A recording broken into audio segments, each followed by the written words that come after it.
Und während wir weiter auf den Bildern bleiben, liebe Zuschauerinnen und Zuschauer, möchten wir eben über dieses Thema sprechen mit Gerald Knaus. Er ist Migrationsforscher. Guten Morgen, Herr Knaus. Guten Morgen. Ist das quasi der Beginn einer Zeitenwende in Europa? Was geht Ihnen durch den Kopf, wenn Sie sehen, dass Italien jetzt damit begonnen hat, eben Asylsuchende über Drittstaaten prüfen zu lassen, haben sie Anspruch oder nicht? Ja, schönen guten Morgen.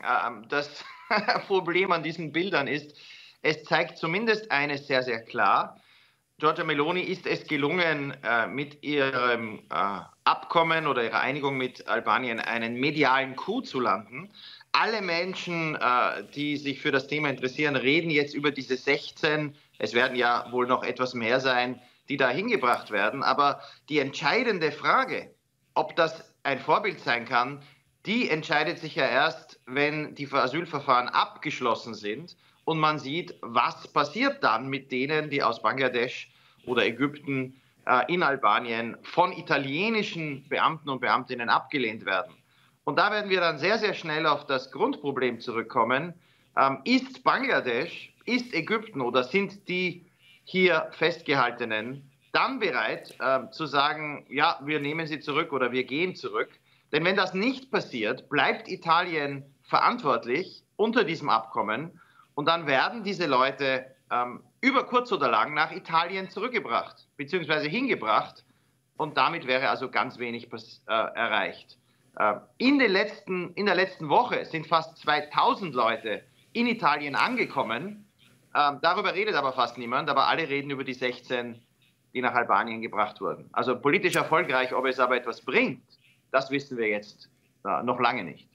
Das heißt, Überlegungen, so ein Modell jetzt auch auf Deutschland zu übertragen, aus Ihrer Sicht demnach deutlich zu früh? Ja, da würde ich sogar sagen, da ist relativ klar, das wird nicht funktionieren.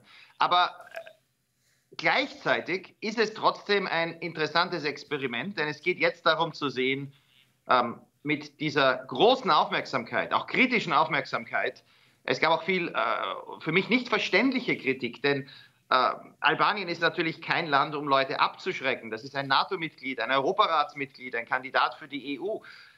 Man wird wirklich hoffen müssen, dass alle Menschenrechtsstandards, die gelten, auch in Albanien eingehalten werden. Aber wenn das alles eingehalten wird, stellt sich ja immer noch die Frage, führt es zu weniger irregulärer Migration nach Italien oder über das Mittelmeer?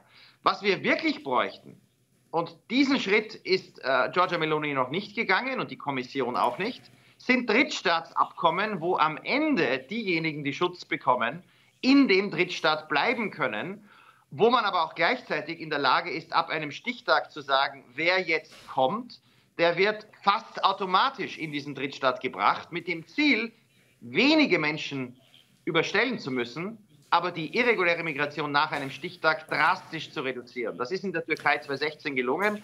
Das wird hier, glaube ich, nicht gelingen. Und daher ist das so wahrscheinlich auch kein Vorbild für Migrationssteuerung in der Zukunft. Und trotzdem, Herr Knaus, wir haben heute Morgen auch darüber berichtet, dass insgesamt die Migration zumindest über den Westbalkan, also bestimmte Migrationsrouten, dass da ein starker Rückgang der Zahlen festzustellen ist. Worauf führen Sie das zurück?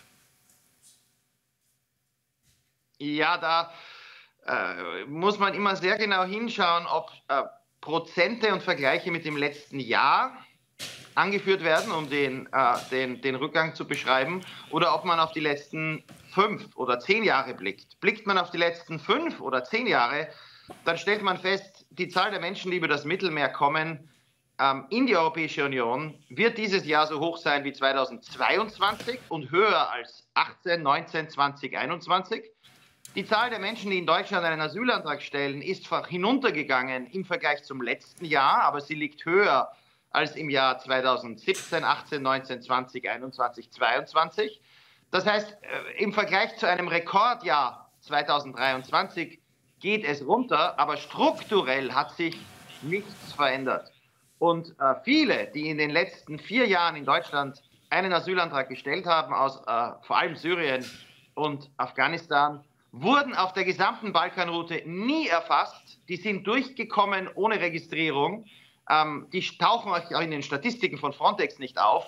Aber sie sind dann in Österreich oder Deutschland aufgetaucht, und zwar mehr als 2,5 Mal so viele wie in den Jahren 2017, 18, 19. Also immer aufpassen, wenn man über Fortschrittsmeldungen hört.